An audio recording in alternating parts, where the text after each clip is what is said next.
মাননীয় প্রধানমন্ত্রীর প্রতিও আমার কৃতজ্ঞতা। উনি আমাকে এই দায়িত্ব অর্পণ করেছেন। অতীতে ওনার সাথে আমি পিএসওএফডি হিসাবে 3 বছরেরও বেশি সময় আমি চাকরি করেছি। ওনার সাথে আমার যে চাকরির অভিজ্ঞতা সেটা অত্যন্ত ভালো। যখনই আমি কোনো সিদ্ধান্তের জন্য ওনার কাছে গিয়েছি, উনি অত্যন্ত প্রম্প্ট, খুব দ্রুত সেই সমস্ত সিদ্ধান্ত দিয়েছেন এবং আমার কাজ করতে খুবই সুবিধা হয়েছে। আমি ওনার কাছে কৃতজ্ঞতা জানাচ্ছি। উনি আবার আমাকে সুযোগ দিয়েছেন ওনার অধীনে কাজ করার জন্য। বঙ্গবন্ধুর প্রতি কৃতজ্ঞতা।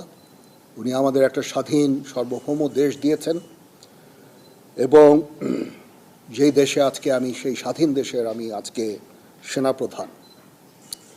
সমস্ত শহীদদের প্রতি আমার কৃতজ্ঞতা। সমস্ত